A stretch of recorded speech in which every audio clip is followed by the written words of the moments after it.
4 दिन का पाकिस्तान। जी, लड़ेगा तो महज 4 दिन में ही निपट जाएगा पाकिस्तान। इतना भर ही पाकिस्तान में दम बचा है। रक्षा मंत्री राजनाथ सिंह ने कह दिया है, देश के लोग जैसा चाहते हैं वैसा होगा। मतलब एक तरफ हिंदुस्तान के हौसले बुलंद, दूसरी तरफ पाकिस्तान घबराहट में जी रहा है।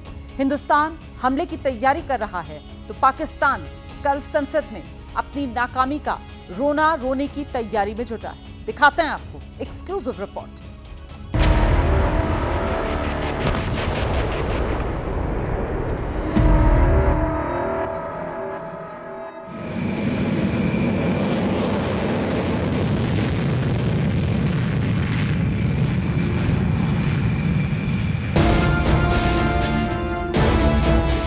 पाकिस्तान में डर है, भारत में तैयारी है। Pakistan will use full spectrum of power, both conventional and nuclear.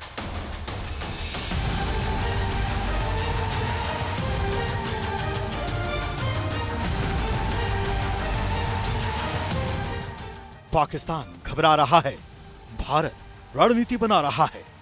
नहीं, अगर जंग बढ़ जाती है तो मैं इंग्लैंड चला जाऊंगा।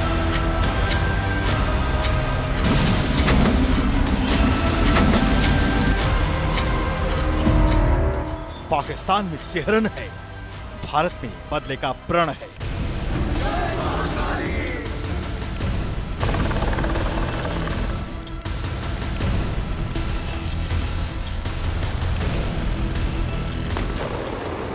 पाकिस्तान पर हर रात भारी है, अब भारत का जवाब देने की बारी है।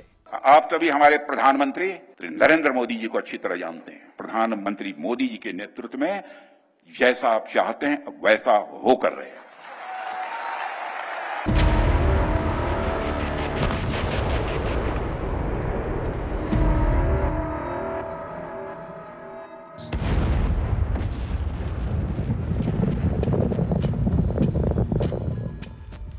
जिनकी हैसियत फुलझड़ियों की नहीं, वो बम गोलों की बातें करते हैं।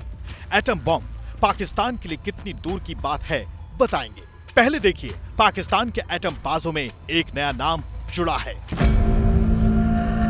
मोहम्मद खालिद जमाली, रूस में पाकिस्तान के राजदूत। जनाब इस्लामाबाद से 5000 किलोमीटर दूर बैठे हैं और विदेशी पत्रकार के सामने अपने डर को समेट रहे हैं। बस एक ही चीज का रट लगाए हुए हैं, atom bomb, atom bomb. When it comes to India and Pakistan, we do not get involved into this debate of numerical strength. We in Pakistan will use the full spectrum of power, both conventional and nuclear.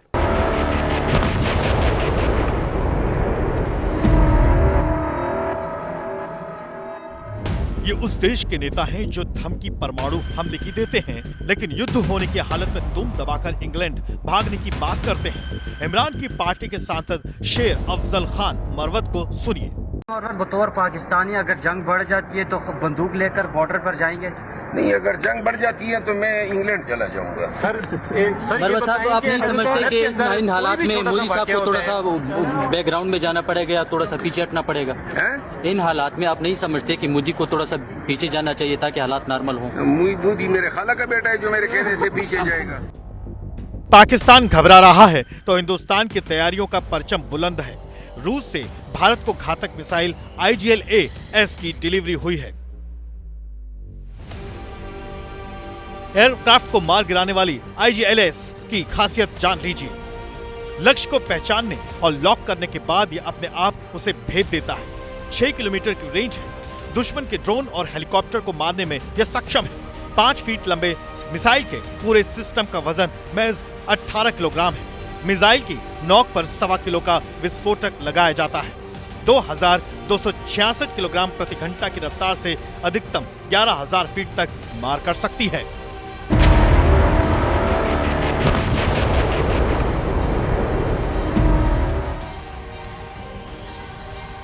Air defence system की यह आखिरी missile है जो दुश्मन के fighter jet, helicopter, missile और drone को मार गिराने में सक्षम है।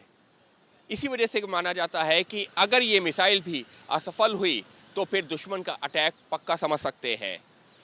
इसी वजह से इस मिसाइल सिस्टम को एक महत्वपूर्ण डिफेंस सिस्टम के तौर पर देखा जाता है। एक तरफ आधुनिक मिसाइलें आ रही हैं, दूसरी तरफ सेना की पूर्वी कमान के ब्रह्मास्त्र कोर की टुकड़ियों ने पश्चिम बंगाल के पानागढ़ में C-17 ग्लोब मास्टर विमान के साथ एयर लैंडेड ऑपरेशन की ट्रेनिंग शुरू कर दी है।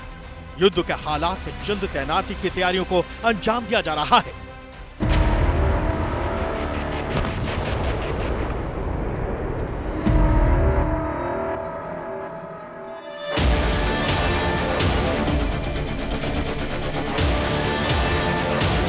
पाकिस्तान के खौफ की दूसरी तस्वीर है। गुजरात से सटे अरब सागर में पाकिस्तान फायरिंग की ड्रिल तो लगातार कर रहा है।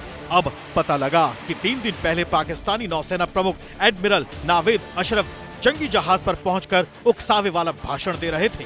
अपने आप को मनवाने का, अपने आप को प्रूफ करने का मौका कम मिलता है। बहुत सी उम्मीदें वाबस्ता हैं हमारी कौम की हमसे।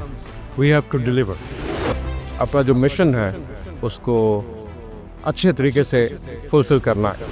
यही वक्त है कि जब हमने अपने मुल्क को पे बैक करना है। सेना प्रमुख असीम मुनीर की तरह जंगी जहाज पर नौसैनिकों को उकसाने की नौबत क्यों आई, उसकी वजह बताने से पहले आपको हिंदुस्तान की जवाबी कार्रवाई जान लेनी चाहिए। भारतीय नौसेना ने 3 से 7 मई के लिए नोटैम यानी नोटिस टू एयरमैन जारी किया है। विमान चालकों के लिए यह सूचना दी जाती है इस दौरान गुजरात से सटे समंदर और एयर स्पेस में फायरिंग ड्रिल होगी और यहां से कोई विमान या जहाज नहीं गुजरेगा।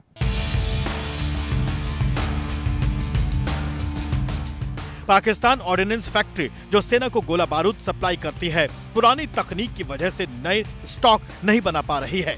गोला बारूद की कमी ने पाकिस्तान की रणनीति को पस्त कर दिया है। राशन जुटाने में नाकाम पाकिस्तान ने अपने 155 mm के गोला बारूद रूस से जंग लड़ रहे यूक्रेन को दे दिए और अब उसके हाथ खाली हैं। पाकिस्तान के वरिष्ठ सेना अधिकारियों में भी अब इसको लेकर घबराहट है। 2 मई को हुए स्पेशल कोर कमांडर कॉन्फ्रेंस के दौरान भी इस मुद्दे पर पाकिस्तान में चर्चा हुई और चिंता जाहिर की गई। युद्ध अभ्यास की पुरानी तस्वीरें जारी कर सेना में जोश भरने की नाकाम कोशिश कर रहा है पाकिस्तान, क्योंकि गोला बारूद की कमी की वजह से युद्ध अभ्यास भी रोकना पड़ा। इससे पहले पाकिस्तान के पूर्व आर्मी चीफ कमर जावेद बाजवा ने भी कबूल किया था कि पाकिस्तानी फौज में भारत से लंबे वक्त तक लड़ने की ताकत नहीं है। पाकिस्तान के पास गोला बारूद की कमी है तो हिंदुस्तान में DRDO वॉर मोड में आ चुका है। बिना रडार के सेना की आंख और कान बनने वाले स्ट्रेटोस्फेरिक एयरशिप प्लेटफॉर्म का सफल ट्रायल मध्य प्रदेश के श्योपुर ट्रायल साइट पर किया जा चुका है। 17 किलोमीटर की ऊंचाई तक एयरशिप को ले जाया गया है। करीब 62 मिनट तक इसके जरिए अहम डेटा जुटाए गए जो कई एयरशिप प्रोजेक्ट्स की बुनियाद पर बनेगा। इसकी खासियत है कि ये लंबे समय तक एक जगह पर स्थित रह सकता है और लगातार रियल टाइम डेटा भेज सकता है।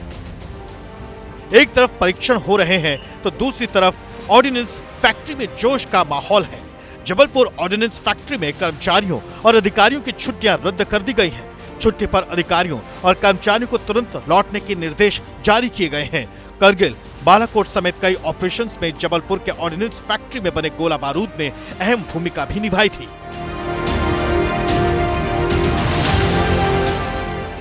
सेना के लिए 30 mm एडिन प्रैक्टिस कारतूस यहीं बनती है। नौसेना के लिए 76.2 mm नेवल HEPF कारतूस और वायुसेना के लिए 25 LBS बम यहीं बनाए जाते हैं।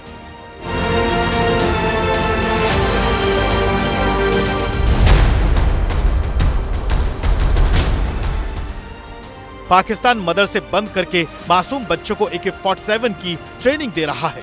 10 दिनों के लिए POK के सभी मदरसे खौफ में सेना ने बंद करा दिए और देखिए किस तरह बच्चों के हाथ में बंदूक थमाई जा रही है। नीलम घाटी में POK के मुजफ्फराबाद में LOC पर तैनात पाकिस्तानी सेना के कर्नल मदरसों पर ताला लगाकर युवकों को आतंक की आग में झोंक रहा है। वहीं हिंदुस्तान में सीमा से सटे स्कूलों में महफूज रहने की ट्रेनिंग दी जा रही है।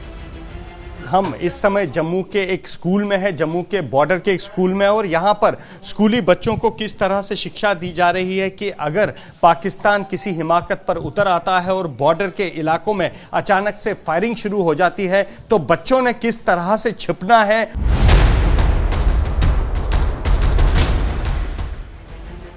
पाकिस्तान की शहबाज सरकार दुनिया भर में घूमने के बाद अब बाकी दलों को मौजूदा हालात बता रही है। कल संसद का विशेष सत्र भी बुला लिया गया है ताकि सबके सामने भारत की घेराबंदी का रोना रोया जा सके। वहीं हिंदुस्तान में पीएम मोदी ने 24 घंटे में नौसेना प्रमुख के बाद वायुसेना प्रमुख से भी मीटिंग की है। Air chief marshal Amarpreet Singh से 40 मिनट तक मीटिंग चली। कल शाम को ही जम्मू कश्मीर के सीएम उमर अब्दुल्ला ने पीएम मोदी से मुलाकात की थी।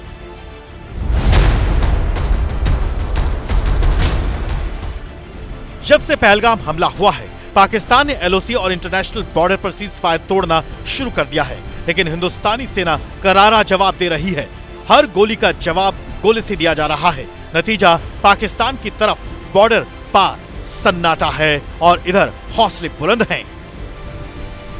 शहबाज सरकार को सरकार भी बचानी है, सेना भी बचानी है और मुल्क तो बचाना ही है। जनरल मुनीर के खासम खास जेल में इमरान खान से मिल रहे हैं। ऑल पार्टी मीटिंग में भी शहबाज का साथ दूसरी पार्टियां नहीं दे रही हैं। शहबाज पूरी दुनिया से जाकर कह रहे हैं कि भारत को हमला करने से रोको। 2 हफ्ते से कम वक्त में भी भारत की रणनीति और पाकिस्तान की बेबसी दुनिया के सामने है। हमले से पहले हमले का खौफ पाकिस्तान में हर तरफ मंडरा रहा है और वहीं आतंक के खिलाफ लड़ाई में पूरी दुनिया हिंदुस्तान के साथ है।